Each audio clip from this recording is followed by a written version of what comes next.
6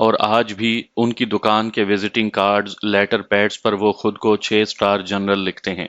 یہ مذاق ویتنام کی جنگ سے اب تک جاری ہے، اور سردار جی کی جتنی ڈاک اور آتی اور جاتی ہے اس پر انہیں 6 اسٹار جنرل لکھا جاتا ہے۔ نیوز ویک میں بھی اسی واقعے کو دا بگیسٹ جوک یعنی سب سے بڑا مذاق کا ٹائٹل دے کر ایک آرٹیکل شائع ہوا تھا۔ میں اور کیسر سردار جی کی دکان کے باہر کھڑے رہے۔ تھوڑی دیر کے بعد ہی گپتا وہاں پہنچا۔ اس کے وہاں آتے ہی ہم نے ایک ٹیکسی لی اور میں نے ڈرائیور کو 2000 بات دیتے ہوئے کہا کہ ایک ناراض دوست کو راضی کرنے کے لیے ہمراہ لے کر جانا ہے۔ وہ ہمارے ساتھ جانے پر پسو پیش کرے گا۔ تم اس کی کوئی بات نہ سننا، اور جب ہم ٹیکسی میں بیٹھ جائیں تو ہمیں بتایا جانے والی سڑک پر لے جانا۔ اگر تم نے خوش اسلوبی سے کام کیا تو تمہیں مزید 2000 بات دیں گے۔ ٹیکسی ڈرائیور فوراً راضی ہو گیا۔ جس شہر میں جسم فروشی اور منشیات کا استعمال عروج پر ہو، وہاں اغوا کی وارداتیں بھی اکثر ہوتی ہیں۔ ٹیکسی ڈرائیور نے سودا طے ہوتے ہی اپنی گاڑی کی ڈگی سے 2 نمبر پلیٹیں نکالی اور گاڑی کی نمبر پلیٹوں کے اوپر فٹ کر دیں۔ میں نے وہیں ایک بک اسٹال سے اخبار خریدا اور ہم دونوں گپتا کی دکان سے باہر آنے کا انتظار کرنے لگے۔ تھوڑی دیر کے بعد گپتا دکان سے باہر آیا۔ اب یہ اس کی بدقسمتی تھی یا ہماری خوش قسمتی کہ سڑک پر کوئی اور ٹیکسی نہیں تھی۔ وہ سیدھا ہماری ٹیکسی کی طرف آیا اور ابھی ڈرائیور سے بات کرنے ہی لگا تھا کہ کیسر اور میں نے دونوں جانب سے اسے اپنے نرغے میں لے لیا۔ میں نے اپنا ریوالور اور کیسر نے کھلا چاقو اخبار کے ورقوں میں چھپائے ہوا تھا۔ میں نے گپتا کو کہا، میرے اخبار کے اندر ریوالور ہے اور میرے ساتھی کے پاس چاقو۔ خاموشی سے ٹیکسی میں بیٹھ جاؤ ورنہ یہیں پر تمہیں ختم کر دیں گے۔ میں نے ریوالور کی نال اس کی پسلیوں کے ساتھ لگا دی۔ دوسری طرف کیسر نے چاقو کی نوک اسے چبوتے ہوئے اشارہ کیا کہ ٹیکسی میں بیٹھ جائے۔ گپتا کے پسینے چھوٹ رہے تھے۔ وہ کچھ کہنے لگا تو کیسر نے چاقو کا دباؤ بڑھا دیا۔ پچھلی سیٹ پر پہلے کیسر بیٹھا۔ میں نے دھکیل کر گپتا کو اندر کیا اور ساتھ ہی میں بیٹھ گیا۔ ہمارے بیٹھتے ہی ڈرائیور نے ٹیکسی سٹارٹ کی اور تیز رفتاری سے دوڑاتا ہوا پتایا کی سڑک پر ہو لیا۔ گپتا جس وقت بھی کوئی بات کرنے لگتا، کیسر چاقو کی نوک زور سے چبو دیتا۔ میں اور کیسر اس سڑک سے بالکل ناواقف تھے۔ میں نے ڈرائیور کو 1000 بات دیتے ہوئے پوچھا، کیا یہاں کوئی سنسان جگہ ہے؟ ڈرائیور نے بات جیب میں ڈالتے ہوئے جواب دیا، فکر نہ کرو، میں تمہیں وہیں لے جا رہا ہوں۔ اس سڑک پر ان دنوں فیکٹریاں اور کارخانے بن رہے تھے۔ ڈرائیور ہمیں ایک ایسی نامکمل فیکٹری کی پشت پر لے گیا جس میں کام بالکل بند تھا اور کوئی چوکیدار وغیرہ بھی نہیں تھا۔ گپتا کو اپنا انجام دکھائی دینے لگا تو اس کا سارا جسم کانپنے لگا اور وہ رونے اور گڑ گڑانے لگا۔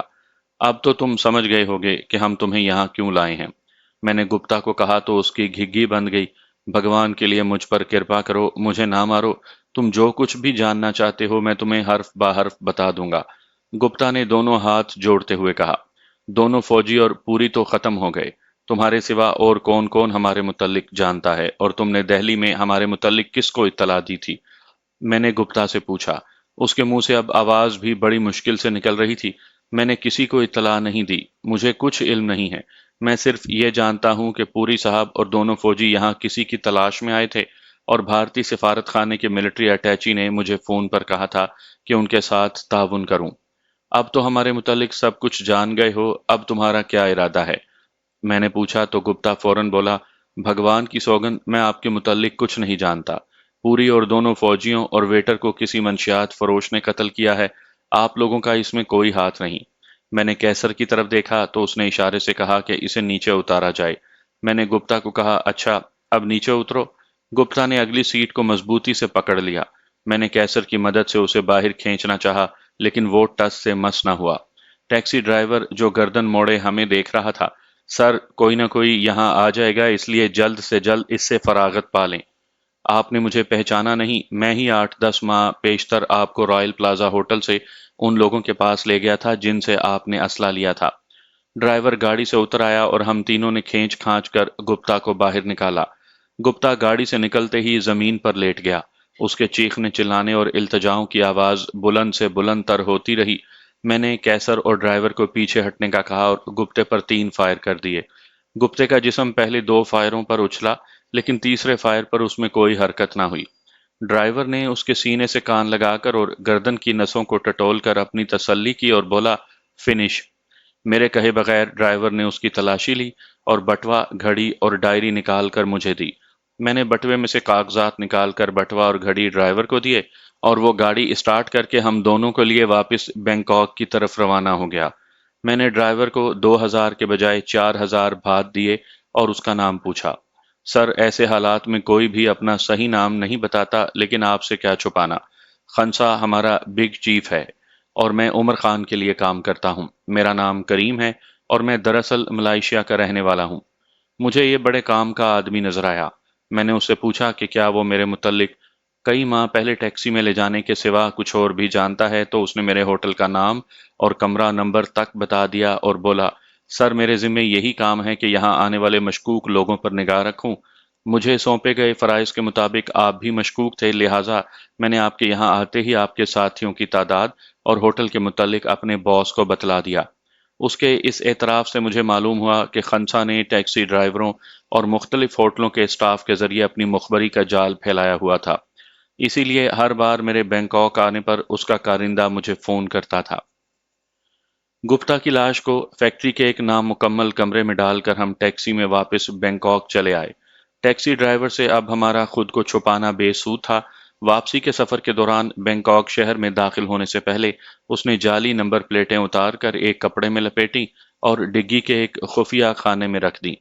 وہ ہمیں رائل پلازا ہوٹل چھوڑ کر جانے لگا تو میں نے اسے اپنا کمرہ نمبر بتاتے ہوئے کہا کہ کل 3 بجے بعد دوپہر وہ مجھے ٹیکسی ڈرائیور کی وردی کے بجائے سویلین لباس میں ملے۔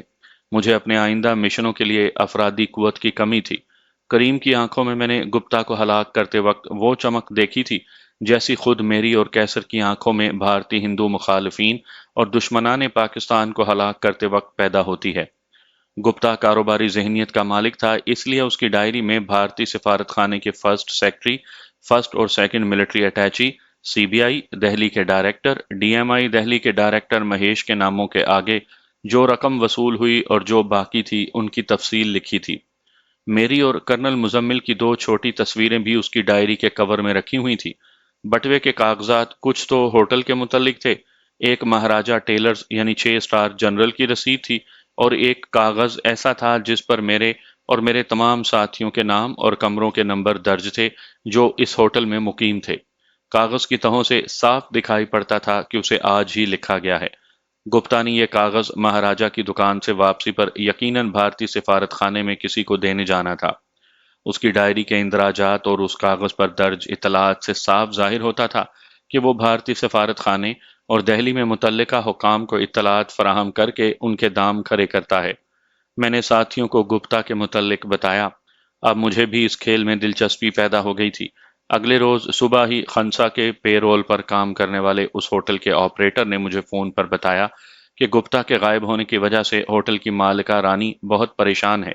اس سے ایک نئی اطلاع یہ ملی کہ رانی کا شوہر ایک ارب پتی سکھ ہے جو کہ بے حد بدصورت ہے اور اس کا سارا چہرہ چیچک کے داغوں سے بھرا ہوا ہے۔ رانی جوان اور بے حد خوبصورت تھی اور شوقین بھی۔ گپتا کو اس نے صرف اس کی سفید رنگت اور اچھے ناک نقشے کی وجہ سے اپنا مینیجر بنایا تھا۔ گپتا نے بھی رانی کو صرف اپنے تک محدود رکھنے کے لیے اس کی بدگماشی کے کچھ ثبوت یقیناً حاصل کر لیے تھے، کیونکہ رانی جب کبھی کسی پاکستانی، بھارتی یا یورپین گاہک کے ساتھ بے تکلف ہوتی، صدائے عام تھی یاران نکتہ داں کے لیے، تو گپتا اس سے سب کے سامنے باز پرس کرتا اور سخت سست کہتا، لیکن رانی پھر اسے منا لیتی۔ رانی کا شوہر اس سے علیحدہ اور اپنی ایسی رنگ رلیوں میں مصروف رہتا جہاں صرف روپے کے حسن کو ہی سراہا جاتا ہے۔ آپریٹر نے مجھے یہ بھی بتایا کہ گپتا نے اپنے کمرے کے اندرونی اور بیرونی لاک بدلوا کر نئے پیچیدہ لاک لگوائے تھے جو ہوٹل کی ماسٹر چابی یا دوسری چابیوں سے نہیں کھل سکتے تھے۔ میں حیران تھا کہ گپتا کی لاش کی تلاشی کے دوران چابیاں کیوں نہ ملیں۔ سپہر 3 بجے کریم آیا تو میں نے اس سے چابیاں نہ ملنے کا ذکر کیا۔ وہ بولا، چابیاں تو بٹوے کے زپ والے خانے میں تھیں۔ اس نے 2 چابیاں جیب سے نکال کر میرے سامنے رکھ دیں۔ کریم سے میں نے اپنے مقصد پر آتے ہوئے چند سوال پوچھے تو اس نے کہا کہ وہ ان ملائیشین چھاپا ماروں میں سے ہے جو ملائیشیا کے ایک سابق وزیر اعظم کے اپنے صوبے ریحان کو تھائی لینڈ کے ہاتھوں فروخت کرنے کے بعد عمر خان کی سرپرستی میں دونوں حکومتوں کے خلاف مسلح جدوجہد کر رہے ہیں۔ میں نے اسے کہا، کریم، ہماری جدوجہد کا دائرہ وسیع ہے لیکن مقصد ایک ہی۔ خنسا اور عمر خان میرے نہ صرف دوست ہیں بلکہ ہماری جدوجہد میں ہمارا بھرپور ساتھ دے رہے ہیں۔ اگر تم ہمارے ساتھ شامل ہونا چاہو تو میں عمر خان سے تمہیں مانگ لوں گا، لیکن ہمارے گروہ میں شامل ہونے سے پہلے تمہیں ایک چھوٹے سے امتحان سے گزرنا ہوگا۔ کریم نے اسبات میں جواب دیتے ہوئے کہا، مجھے آپ کے ساتھ مل کر کام کرنے میں فخر ہوگا۔ خنسا اور عمر خان کسی ایسے ویسے کو تو ملتے بھی نہیں، آپ میں یقیناً کوئی ایسی بات ہوگی جو یہ دونوں آپ کے دوست بن گئے ہیں۔ آپ عمر خان سے میرے متعلق بات کر لیں، پھر جیسا چاہیں امتحان لے لیں، میں انشاءاللہ پورا اتروں گا۔ کریم کے جانے کے بعد میں محض شغل کے طور پر رانی کے دفتر میں گیا۔ اس وقت بھی وہ گپتا کی گمشدگی کے متعلق کسی سے بات کر رہی تھی۔ میں اس کے سامنے والی کرسی پر بیٹھ گیا۔ جب اس نے ٹیلی فون رکھا تو میں نے اس سے انجان بنتے ہوئے پوچھا کہ تمہارا مینیجر کل سے دکھائی نہیں دے رہا۔ مجھے اس سے کچھ کام تھا۔ کسی کام سے گئے ہوئے ہیں، جلد ہی واپس آ جائیں گے۔ مجھے بتائیں کیا کام ہے؟ رانی اپنی بے چینی چھپاتے ہوئے بولی۔ میں نے دونوں چابیاں اس کے سامنے لہراتے ہوئے کہا، یہ چابیاں مجھے کل گپتا کے دفتر کے دروازے کے باہر ملی تھی۔ ہوٹل کے دوسرے کمروں کی چابیوں سے یہ مختلف ہیں، اس لیے میں نے سوچا کہ مینیجر کو یہ چابیاں دوں تاکہ جس کی ہوں وہ اس سے لے جائے۔ رانی چابیوں کو پہچانتی تھی، اس نے فوراً ہاتھ بڑھایا اور بولی، چابیاں مجھے دے دیں، میں گپتا کو دے دوں گی۔ نہیں رانی صاحبہ، چابیاں میں گپتا کو ہی دوں گا۔ ہوٹل میں 4 قتل ہو چکے ہیں اور اب گپتا بھی غائب ہے، اس لیے بہتر ہوگا کہ میں یہ چابیاں پولیس کو دوں تاکہ وہ اس کے کمرے کا دروازہ کھولے اور شاید انہیں گپتا کی گمشدگی کا کوئی سراغ مل سکے۔ میں نے چابیاں جیب میں ڈالتے ہوئے کہا۔ گھبراہٹ میں رانی کی آواز بیٹھ چکی تھی۔ دیکھیے، پولیس کو یہ چابیاں ہرگز نہ دیں۔ آپ کیا چاہتے ہیں؟ صرف اصلیت جاننا جس کا سرا گپتے کے کمرے میں موجود ہے۔ میرا جواب سن کر رانی بولی، میں آپ کی ہر خواہش پوری کرنے کو تیار ہوں۔ چابیاں مجھے دے دیجیے۔ رانی، میں دوسروں کے چوسے ہوئے آم اور اگلے ہوئے نوالے نہیں کھاتا۔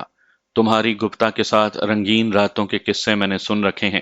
تمہیں یہ بھی معلوم ہے کہ گپتا نے اپنی نوکری پکی کرنے کے لیے ان رنگین راتوں کے ثبوت بھی اپنے کمرے میں چھپا رکھے ہیں، اور پولیس نے اگر اس کا کمرہ کھولا تو وہ ثبوت بھی ان کے ہاتھ لگ جائیں گے، اور جب تمہاری عیاشیوں کے ثبوت تمہارے شوہر کو ملیں گے تو وہ دودھ کی مکھی کی طرح تمہیں نکال باہر کرے گا۔ تمہیں اسی بات کا خوف ہے نا؟ مجھے رانی کے چہرے میں اپنی سابقہ بیوی کا چہرہ دکھائی دے رہا تھا، جس نے میری خاندانی عزت کی دھجیاں اڑا دی تھیں۔ رانی نے جب میرے تیور دیکھے تو میرے قدموں میں گر گئی۔ مجھ سے جو غلطیاں ہوئی ہیں میں ان کی ہر سزا بھگتنے کو تیار ہوں، لیکن میرے معصوم بچے کی خاطر سردار جی تک یہ بات نہ پہنچے۔ رانی نے گڑ گڑاتے ہوئے میرے پاؤں تھام رکھے تھے۔ صرف ایک صورت ہے کہ میں اور میرے ساتھی گپتا کے کمرے کو کھولیں گے، تم ہمارے ساتھ ہوگی لیکن خاموشی سے بیٹھی رہو گی اور کسی شے کو ہاتھ نہیں لگاؤ گی۔ جب ہم مکمل تلاشی لے لیں گے تو پھر تمہیں چابیاں دے دیں گے۔ بولو، کیا تمہیں منظور ہے یا نہیں؟ میرا یہ حتمی فیصلہ سن کر رانی نے ہتھیار ڈال دیے اور میں، کیسر، کرنل مزمل اور عمران کو تلاشی میں ساتھ دینے کا کہنے کیسر کے کمرے میں چلا گیا۔ ہوٹل کے مینیجر گپتا کا کمرہ کھول کر ہم اندر داخل ہوئے تو رانی فوراً کمرے کی الماریوں اور گپتا کے سوٹ کیسوں کی طرف لپکی، حالانکہ اس نے وعدہ کیا تھا کہ وہ خاموشی سے بیٹھی رہے گی اور کمرے کی تلاشی ہم لیں گے۔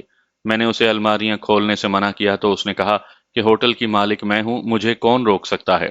اسے جلدی اس بات کی تھی کہ گپتا نے اس کی عیاشیوں کے جو ثبوت اکٹھے کر رکھے تھے انہیں ہمارے ہاتھ لگنے سے پہلے ہی وہ تلف کر دے۔ جب میری زبانی منع کرنے سے وہ باز نہ آئی تو عمران نے اسے تھپڑ مارا اور بالوں سے پکڑ کر گھسیٹتے ہوئے صوفے پر لا پٹکا۔ ادھر کیسر نے اپنا رامپوری چاقو کھول کر اس کے چہرے کے قریب کرتے ہوئے اس کی تیز دھار پر انگلی پھیری اور بولا، اگر ذرا بھی حرکت کی تو تمہارا چہرہ بگاڑ کر ایسا بھیانک بنا دوں گا کہ تمہیں دیکھ کر لوگ خوف سے چیخنا شروع کر دیں گے۔ عورت کو سب سے زیادہ خوف اپنی عصمت کے لٹ جانے کا اور فاحشہ اور آزاد خیال عورتوں کو اپنے حسن کے خراب ہو جانے کا ہوتا ہے۔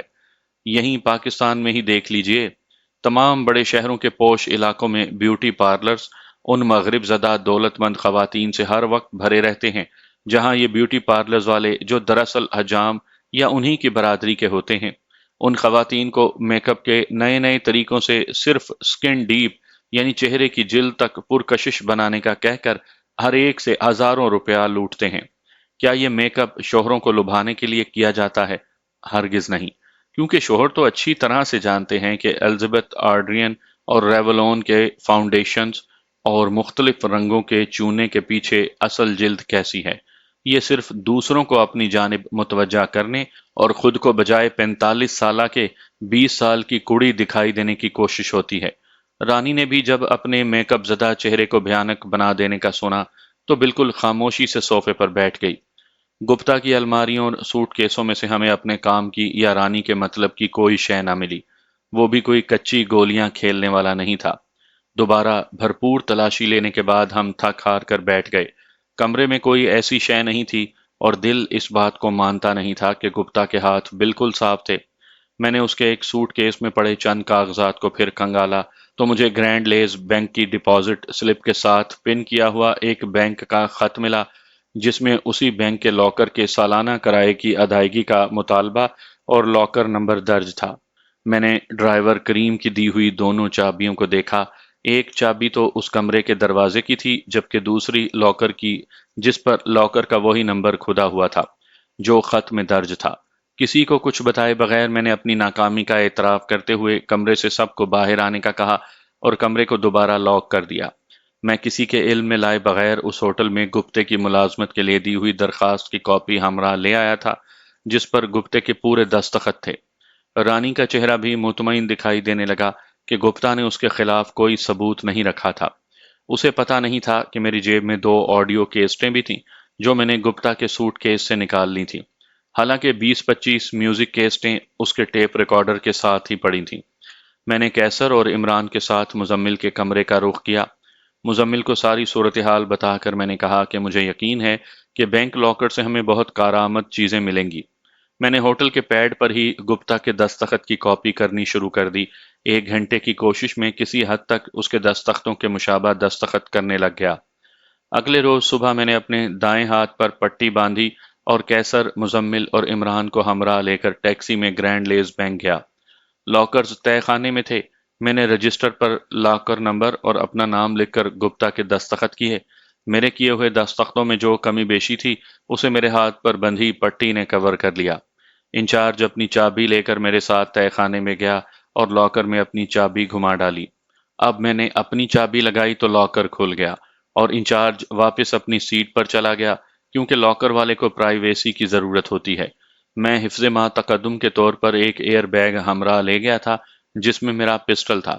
لاکر میں ڈھیروں کاغذات، ڈالرز اور پاؤنڈز، 24 کیسٹس، 2 ڈائریاں اور فولڈروں میں لگی تصاویر کے علاوہ 3 البم اور نیگیٹو بھی تھے۔ میں نے سب کچھ ایئر بیگ میں بھر کر لاکر خالی کر دیا۔ ہوٹل واپس پہنچ کر ہم نے مل کر سارے کاغذات اور ڈائریاں دیکھنی شروع کی اور ہم پر گپتا کے بھید کھلتے گئے۔ گپتا بھارتی ڈی ایم آئی یعنی بھارتی جاسوسی ایجنسی جس نے مجھے دہلی میں گرفتار کیا تھا، ان کے پے رول پر تھا اور رائل پلازا اور دوسرے ہوٹلوں میں ٹھہرنے والے کھلنڈرے پاکستانیوں کو شراب اور عورتیں مہیا کر کے انہیں اپنے دام میں پھانستا اور اپنے کمرے میں شراب اور عورت کی دعوت دے کر کمرے میں لگے ہوئے خفیہ کیمرے سے ان کی ایسی حالت میں تصاویر بناتا جن کے باعث وہ پاکستان کے خلاف جاسوسی کرنے پر آمادہ ہو جاتے۔ ہوٹل میں رجسٹریشن کے وقت ان کے مکمل نام اور پاکستان میں ایڈریس رجسٹر میں درج ہوتے، لہٰذا کوئی پاکستانی اگر جاسوسی کا وعدہ کر کے واپس چلا جاتا اور مطلوبہ کام نہ کرتا تو گپتا اپنے یعنی ڈی ایم آئی کے ایجنٹوں کے ذریعے اسے دھمکاتا کہ کام نہ ہونے کی صورت میں اس کی غیر اخلاقی تصاویر اور جاسوسی پر آمادگی کی آواز کے کیسٹ پاکستانی جاسوسی ایجنسیوں اور اس کے خاندان کے افراد تک بھجوائے گا۔ پاکستانی خوفزدہ ہو کر خوشی یا مجبوری سے یہ کام کرتا اور ایک ایسے جال میں پھنس جاتا جہاں سے نکلنا ممکن نہ ہوتا۔ ان کیسٹوں میں ایسی ہی گفتگو اور 2 البموں میں انہی کی تصاویر تھیں۔ فولڈر میں ڈی ایم آئی دہلی سے میرے فرار کے بعد اخباروں میں چھپی تصاویر، ممبئی میں بنے ہمارے تصویری خاکے، جیسور میں بھارتی ہیلی کاپٹر کی تباہی کے بعد بھارتی تفتیشی ٹیم کی رپورٹ جس میں کرنل مزمل کا نام نمایاں تھا، اور گوکھلے کے گروہ کے خاتمے میں میرا ہاتھ ہونے کے متعلق رپورٹس تھیں۔ ایک البم اور 2 کیسٹ صرف رانی کی گپتے کے ساتھ بے حیائی کی حدوں کو پار کرتی مختلف جنسی پوزوں اور ایسی اریاں باتوں کے متعلق تھیں جنہیں تحریر کرنا تو درکنار، سوچتے ہوئے بھی شرم آتی ہے۔ ایک کیسٹ میں رانی کی زبانی اپنے شوہر کو ہلاک کرنے کے مکمل پلان اور بقیہ زندگی گپتا کے ساتھ گزارنے اور اسے شوہر کی جائیداد میں سے معقول حصہ دینے کے متعلق تھی۔ اس روز ہمارا باقی سارا وقت یہ کیسٹیں سنتے گزر گیا۔ میں حیران تھا کہ کس کس طریقے سے بھارتی حکومت پاکستان کو پاکستانیوں کے ہی ہاتھوں تباہ کرنے پر تلی ہوئی تھی۔ آج بھی جب ہمارے سیاسی برساتی مینڈک پاکستان کے خلاف ٹرانے لگتے ہیں تو مجھے یہی خیال آتا ہے کہ ان کی اس بکواس کے پیچھے بھارتی سپلائی کی ہوئی دولت، شراب اور عورتوں کا ہاتھ ہے۔ اس حقیقت سے تو کوئی انکار نہیں کر سکتا کہ بھارت کی پاکستان سے دشمنی ایک مسلمہ امر ہے۔ پاکستان میں سابق وزیر اعظم اور موجودہ عمر قیدی نواز شریف اگر پاکستان کا ہمدرد ہوتا اور پاکستان کے مفاد میں کام کر رہا ہوتا تو اس کی معزولی پر بھارت میں خوشیاں منائی جاتی کہ ایک صاحب اقتدار بھارت دشمن پاکستان سے ان کی جان چھوٹی، لیکن نواز شریف کی معزولی سے سب سے زیادہ دکھ بھارتی وزیر اعظم واجپائی کو ہوا تھا، جس کا ثبوت اس نے نہ صرف اپنے کئی بیانات بلکہ بھارتی افواج کو ریڈ الرٹ کر کے دیا، کیونکہ نواز شریف پاکستان کے نہیں بلکہ بھارت کے مفاد میں کام کر رہا تھا۔ اگلے روز میں صبح رانی کے دفتر میں گیا۔ اس نے بڑی بیزاری سے مجھے بیٹھنے کا کہا اور سوالیہ نگاہوں سے مجھے دیکھنے لگی۔ ہاتھ میں مضبوطی سے پکڑے البم کی طرف جھپٹی۔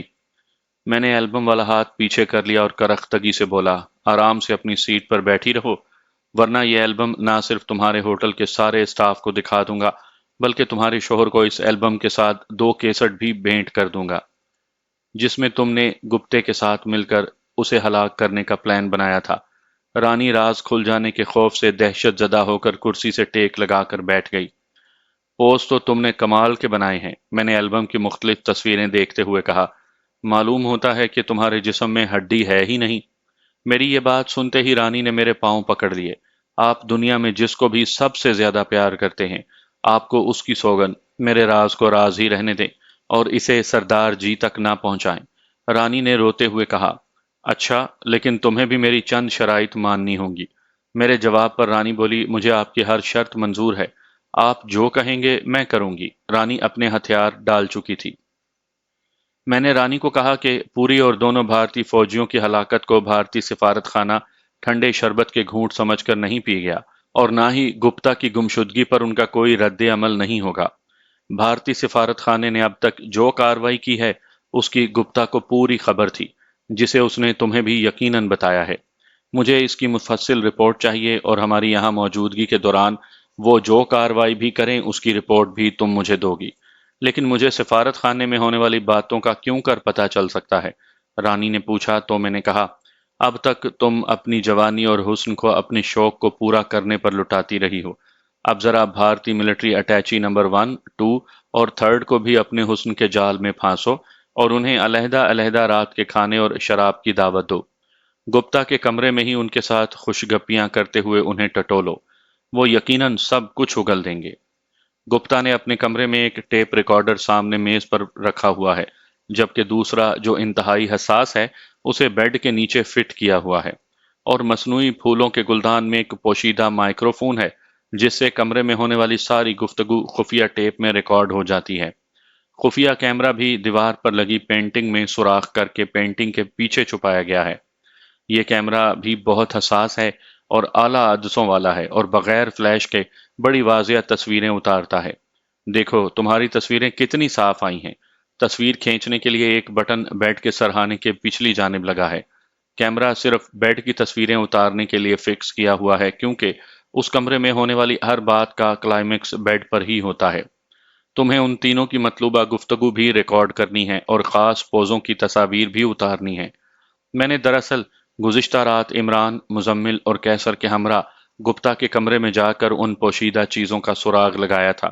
رانی میرا مطالبہ سن کر سوچ میں پڑ گئی تو میں نے اسے یاد دلاتے ہوئے کہا، 3-4 دنوں میں تم ہمارا کام کر کے آزاد ہو جاؤ گی، اور اگر تمہاری البم اور اپنے شوہر کو ہلاک کرنے کی کیسٹ اس تک پہنچ گئی تو تمہارا کیا حشر ہوگا اسے تم بخوبی جانتی ہو۔ ایک بات کا اور اضافہ کروں گا کہ اپنے دشمنوں کو اور راز جاننے والوں کو ہم کبھی بھی زندہ نہیں چھوڑتے۔ میرا ایک آدمی ویٹر کی وردی میں بھارتیوں کی موجودگی میں تمہاری سروس کرے گا اور پیپ ہول سے ہم کیمرے کے اندر ہونے والی تمام باتیں دیکھ رہے ہوں گے۔ لہٰذا کسی قسم کی کوئی چالاکی کرنے کی کوشش ہرگز نہ کرنا۔ رانی کو اچھی طرح سے سمجھا بجھا کر اور ڈرا سہما کر میں نے اسے کہا کہ وہ آج رات کے لیے 2nd ملٹری اٹیچی کو شب باشی کی دعوت میرے سامنے دے۔ رانی نے کوئی چارہ کار نہ دیکھتے ہوئے آپریٹر کو بھارتی سفارت خانے میں سیکنڈ ملٹری اٹیچی سے ملانے کو کہا اور لائن ملنے پر اسے اتنی پیار اور محبت سے دعوت دی کہ اس نے آج رات 8 بجے آنے کا وعدہ کر لیا۔ دعوت دیتے وقت رانی کے چہرے پر بڑی رونق پیدا ہو گئی تھی۔ اس قسم کی بدقماش عورتیں برطانیہ کی ایک سابق ملکہ کوئین میری کی طرح ہر رات ایک نئے مرد سے دل بہلانے کی شوقین ہوتی ہیں۔ رانی کے دفتر سے اٹھ کر میں سیدھا ٹیلی فون آپریٹر کے پاس گیا۔ یہ خنسا کا آدمی تھا۔ میں نے اسے کہا کہ رانی کی ہر آنے اور جانے والی ٹیلی فون کال کو سنے اور شام کو 7 بجے ڈیوٹی ختم ہونے پر مجھے مکمل رپورٹ دے۔ اس سے فارغ ہو کر میں مزمل کو ساتھ لے کر اس کے خفیہ ہوٹل کے قریب ہی کیمروں کی دکان پر گیا اور ایک اعلیٰ کوالٹی کا آٹومیٹک کیمرہ اور اس کی اور گپتا کے کیمرے کے لیے ہائی سپیڈ فلمیں خریدیں۔ پھر گپتا کے کمرے میں جا کر اس کے خفیہ کیمرے میں نئی فلم اور خفیہ ٹیپ ریکارڈر پر نئی کیسٹ لگائی۔ رضی کے لیے رانی سے ہوٹل کے ویٹروں والی وردی لی۔ غرض یہ کہ ہر طرح کے کیل کانٹوں سے لیس ہو کر ہم بھارتی سیکنڈ ملٹری اٹیچی کی آمد کا انتظار کرنے لگے۔ میں نے تمام ساتھیوں کو مسلح رہنے کا کہا تاکہ اگر ہمارے طے شدہ پروگرام کے دوران کوئی خلاف توقع ناخوشگوار صورت پیدا ہو جائے تو پھر ہم اپنے اسلحے سے کام لیں۔ بینکاک سے روانگی کے لیے ہماری تیاریاں ابھی نامکمل تھیں۔ مجھے خنسا کا بے چینی سے انتظار تھا تاکہ ہمارے لیے سعودی عرب کے ویزوں اور نئے شامل ہونے والوں کے لیے پاسپورٹ وغیرہ بنوا دے۔ روانگی میں تاخیر کو میں اس لیے بھی بہتر سمجھتا تھا کہ مجھے اپنے گروپ میں عملی طور پر نئے شامل ہونے والوں کے متعلق یقین ہو جائے کہ کہیں وہ وقتی جذبے کے تحت تو اس گروپ میں شامل نہیں ہوئے، اور اگر ایسی بات ہے تو وہ ہماری روانگی سے پہلے ہی سیکنڈ تھاٹ یعنی دوبارہ سوچ پر ہم سے علیحدہ ہو جائیں۔ ہمارا پیچھا کرتے ہوئے بھارتیوں اور گپتا کو ٹھکانے لگانے سے مجھے ان کی کارکردگی کو جانچنے کا بھی موقع ملا تھا، اور اب بھارتی ملٹری اٹیچیز سے دو دو ہاتھ کر کے میں ان کی ذہنی حالت یعنی آئی کیو کو بھی آزمانا چاہتا تھا۔ کرنل مزمل نے مجھے مشورہ دیا کہ رات کو بھارتی ملٹری اٹیچی کی آمد پر رانی کی نگرانی کے لیے اگر ہم سپنا کو بھی رانی کے ہمراہ گپتا کے کمرے میں بھیج دیں تو رانی کو یہ موقع نہیں مل سکے گا کہ وہ ملٹری اٹیچی کو ہمارے بچھائے ہوئے جال کے متعلق کچھ بتا سکے۔ میں نے مزمل کو کہا کہ اپنی عورتوں کے ذریعے دشمنوں کو نرغے میں لینے کا فن بھارتی ذہن کی پستی کا مظہر ہے۔ ہم ایسی نیچ حرکت نہیں کریں گے۔ رانی ہماری نہیں ان کی ساتھی ہے۔ یہ کام وہی کرے گی اور اپنی جان بچانے کے لیے پوری کوشش کرے گی کہ ملٹری اٹیچی کو اپنے دام میں پھانس کر سب کچھ اگلوا لے، کیونکہ تبھی اس کی جان بھی بچ سکتی ہے۔ رات 7:30 بجے رضی ہوٹل کے ویٹر کی وردی پہن کر گپتا کے کمرے کی جھاڑ پونچھ میں لگ گیا۔ رانی نے جیسا کہ میں نے اسے کہا تھا 2 مختلف قسم کی شراب، بیئر، گلاس، برف وغیرہ اس کمرے میں بھجوا دیے اور خود بھی 7:45 سج دھج کر اس کمرے میں آ بیٹھی۔ ملٹری اٹیچی کے آنے تک میں نے ان سے ٹیپ آن کرنے اور کیمرے سے تصویریں اتارنے کے خفیہ بٹن دکھا کر انہیں آپریٹ کرنے کا طریقہ بھی سمجھا دیا۔ سیکنڈ ملٹری اٹیچی تقریباً 8:15 بجے آیا اور ریسیپشن سے اسے سیدھا گپتا کے کمرے میں بھیج دیا گیا۔ وہ ایک درمیانی عمر کا جاٹ میجر تھا جو پہلے ہی نشے میں چور تھا۔ رانی نے اس کا بڑی خوش دلی سے خیر مقدم کیا اور جام بھر بھر کر اسے دینے لگی۔ رضی نے بتایا جو ہر 10-15 منٹ بعد کسی نہ کسی بہانے کمرے میں جا رہا تھا۔ رانی خود بھی پینے والی تھی لیکن بقول رضی اس نے خود جام پر جام چڑھانے کے بجائے چسکیوں سے پینا شروع کیا۔ وہ جانتی تھی کہ ویٹر ہمارا آدمی ہے، لہٰذا اس کے سامنے میجر پرشاد سے اس نے کئی بار ان خطرناک لوگوں کے متعلق بات کی جنہوں نے پوری اور 2 بھارتی فوجی افسروں کے علاوہ اس کے ہوٹل کے ویٹر کو بھی ہلاک کر دیا تھا۔ دروازے کے پیپ ہول سے جھانکنے کی ذمہ داری میں نے میجر عمران اور کیسر کے سپرد کی تھی۔ پیپ ہول سے اندر کا حال خاک نظر آنا تھا، اس لیے میں نے دروازے سے اس کے عدسے نکال لیے تھے۔ کوئی 1.5 گھنٹے کے بعد عمران، کیسر اور رضی میرے کمرے میں آ گئے۔ میں نے ان سے پوچھا کہ نگرانی چھوڑ کر کیوں آ گئے؟ وہاں نگرانی کے لیے اب باقی کیا بچا ہے؟ کمرے کی بڑی بتیاں بجھا دی گئی ہیں اور رانی اور میجر پرشاد دونوں بیڈ پر ہیں۔ میں نے کرنل مزمل کے کمرے میں سب کے لیے کھانا منگوایا اور کھانے کے بعد دیر تک آج رات کا موضوع زیر بحث رہا۔ اگلے روز دن چڑھے رانی نے مجھے فون کیا۔ وہ اپنے دفتر میں مجھ سے بات کرنا چاہتی تھی۔ میں خوب اچھی طرح جانتا تھا کہ اس قماش کی عورتیں اکثر 2 طرفہ چال چلتی ہیں، اس لیے بہت ممکن ہے کہ اپنے دفتر میں میرے ساتھ اپنی گفتگو ریکارڈ کرنے کے لیے اس نے کوئی خفیہ انتظام کر رکھا ہو۔ اس لیے میں نے اسے کہا کہ میں گپتا کے دفتر میں اسے ملنے آ رہا ہوں۔ 10 منٹ کے بعد میں اور رانی تقریباً اکٹھے گپتا کے دفتر میں داخل ہوئے۔ رانی کے چہرے کا میک اپ جاٹ میجر کی درندگی کے نشانات چھپانے کی ناکام کوشش کر رہا تھا۔ رانی نے مجھے بتایا کہ اس کی پوری کوشش اور بار بار تینوں بھارتیوں اور ہوٹل کے ویٹر کی ہلاکت کے موضوع پر بات کرنے پر مجبور کرنے کے باوجود میجر پرشاد سے اس کے سوا اور کچھ نہ اگلوا سکی کہ بھارتی سفیر اور فرسٹ ملٹری اٹیچی نے اس معاملے کو اپنے ہاتھ میں لے رکھا ہے اور اسے اس بارے میں کچھ علم نہیں کہ کیا کاروائی ہو رہی ہے۔ رانی نے یہ بتاتے ہوئے اچانک کہا، سفارت خانے والوں کو تو آپ لوگوں پر ذرا شک نہیں کہ ان چاروں کے علاوہ گپتا کو بھی آپ لوگوں نے ہی ہلاک کیا ہے۔ آپ نے گپتا کی لاش کو بھی ایسا غائب کیا ہے کہ ابھی تک اس کا کچھ پتہ نہیں چلا۔ پوری کے کمرے میں بھی آپ لوگوں نے اپنی شناخت کا کوئی نشان نہیں چھوڑا تھا، اور وہ اب تیری لاش کا بھی کوئی نشان نہیں چھوڑیں گے۔ حرامزادی، کیا تو مجھے بے وقوف بنانے کی کوشش کر رہی ہے؟ میں نے آواز کو دھیمے رکھتے ہوئے رانی کو کہا، میرا قصور کیا ہے؟ اگر پرشاد نے مجھے کوئی بات نہیں بتائی، میں نے تو ساری رات اس سے کچھ اگلوانے کی کوشش میں جاگتے رہ کر گزار دی۔ رانی نے سراسیما ہو کر کہا، گپتے کے کمرے میں پرشاد نے پہلی رات اور تم نے درجنوں راتیں گزاری ہیں۔ گپتا کے ساتھ تو تم نے کبھی بھی مین لائٹ بجھا کر نائٹ بلب نہیں جلایا، پھر گزشتہ رات تم نے نائٹ بلب کیوں جلایا؟ گپتا مر گیا ہے، اس کا تمہیں کیوں کر علم ہوا؟ اور تم اتنے یقین سے کیسے کہہ رہی ہو کہ گپتا کی لاش ابھی تک نہیں ملی؟ کیا وہ خودکشی کرنے کا کوئی نوٹ لکھ کر تمہارے پاس چھوڑ گیا تھا؟ اور تیسری بات، یہ کہتے ہوئے میں نے رانی کا پرس اٹھا لیا جو اس نے سامنے میز پر رکھا ہوا تھا، حالانکہ وہ اپنا پرس ہمیشہ کرسی یا صوفے کے بازو سے لٹکا کر رکھتی تھی۔ میں نے پرس کھولا تو اس میں میک اپ کے سامان کے اوپر ایک پاکٹ ٹیپ ریکارڈر ریکارڈنگ کر رہا تھا۔ اور تیسری بات، یہ آن ہوا ٹیپ ریکارڈر ہے جس میں میری آواز ریکارڈ کر کے میری زبان میں ثبوت سفارت خانے والوں کو دینا چاہتی تھی۔ رانی کا چہرہ خوف سے یکدم سفید پڑ گیا۔ میں نے اس کے پرس کو میز پر الٹا تو 22 بور کا ایک ننھا پسٹل بھی نکل آیا۔ رانی میں اتنی بھی ہمت نہ تھی کہ وہ اپنا پسٹل ہی اٹھا سکتی۔ میں نے پسٹل اٹھا کر اپنی جیب میں رکھا، ٹیپ ریکارڈر ہاتھ میں پکڑا اور رانی کو کہا، سب کچھ جاننے کے باوجود میں تمہیں ایک اور موقع دیتا ہوں۔ ابھی میرے سامنے اپنے فرسٹ ملٹری اٹیچی کو فون کرو اور کہو کہ تمہارے ہاتھ کچھ ثبوت لگے ہیں، اس لیے اگر وہ خود دوپہر 1 بجے ہوٹل آ جائے تو وہ ثبوت اسے دے سکتی ہے۔ رانی نے مردہ ہاتھوں سے ٹیلی فون ریسیور اٹھانے کے لیے ہاتھ بڑھایا تو میں نے اسے کہا کہ اس نے ملٹری اٹیچی کو جو کہنا ہے پہلے اسے میرے سامنے دہرائے، تاکہ اگر کوئی بات وہ بھول گئی ہو تو اسے ٹھیک کر سکوں۔ رانی نے اپنے الفاظ میں میری کہی ہوئی بات دہرائی اور پھر ٹیلی فون پر فرسٹ ملٹری اٹیچی سے رابطہ ہونے پر وہی بات اسے کہی اور اسے 1 بجے ہوٹل آنے پر راضی کر لیا۔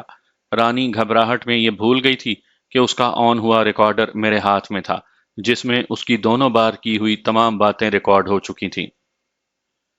میں نے رانی کو کہا کہ فرسٹ ملٹری اٹیچی کو وہ اپنے ذاتی کمرے میں لے جائے اور وہیں اس کی خاطر مدارات کرے۔